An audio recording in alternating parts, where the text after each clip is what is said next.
Yeah, I mean, I think we would be remiss if we didn't talk about this thing called AI, right? That's the topic of every conversation these days, and that is growing so exponentially. It's hard to even know what technology is like today that wasn't here yesterday.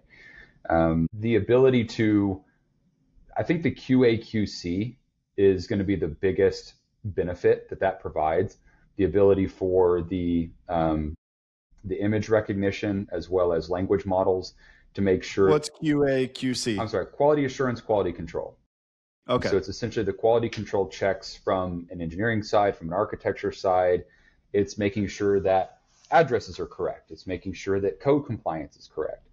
If you list, yeah, this is 2021 NEC, well, that city uses 2023 NEC, but we don't think to go back and check on that. That's something that shows up in a permit review. It's not necessarily critical to the function of their project. There's probably nothing wrong with what we designed. But at the end of the day, it's things that slow the project down. But with these language models and the ability to pull in a lot of information and utilize some of the built-in automation tools within Revit, for example, if we pull in a project address, then we can have AI in the background double checking those things. So we formulate title blocks that say, hey, this is the code year that we're referencing.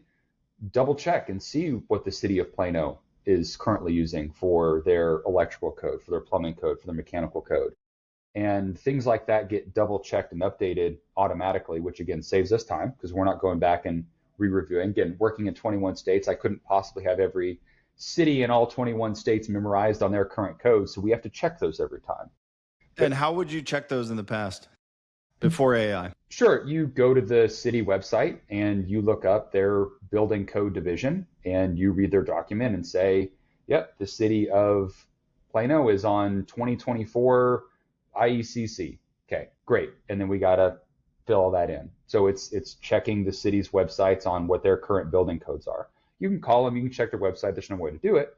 And if you're only working in a couple of cities, but they don't always tell you, hey, by the way, on August 1st, we're updating to 2024 from 2021. So we've had some projects that this was this happened last year, I think it was.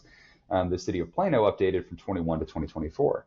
Well, when we submitted drawings, they were submitted under 2021 code. Drawings took about 3 or 4 weeks to get through the system. By the time the plan reviewer got it, they had switched to 2024. So we had to go back and make all of those code updates. We said, well, listen, we got in before the deadline. They said, well, we didn't review it. So it was fine. It is what it is. And that wouldn't have been solved in this instance. But that was one case where. Is that something that now AI would update you and say, hey, by the way, there's a change coming in 3 weeks? Maybe. Maybe it kind of depends on how forward looking and if you have things in the background that are constantly doing research. And something like that would be hard to say because it doesn't always take that long to get through the permitting office. So that was just kind of a very unique, very specialized circumstance where code years changed based on adaptation, where we kind of missed it on one side or the other. But that's just one example. Another thing would be is if there's specific details or specific notes that you always want to make sure are covered.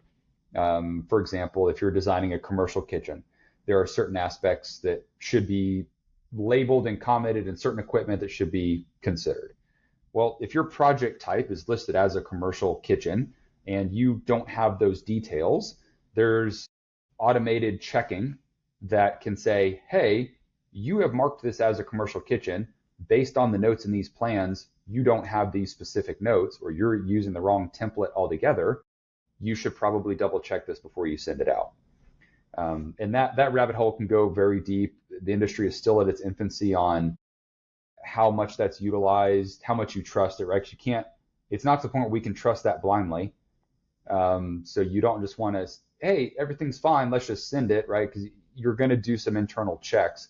But we're starting to dip our toe into how do we leverage some of these automation tools that help speed things along when it comes to, again, title blocks, client addresses, code years, general notes, things like that.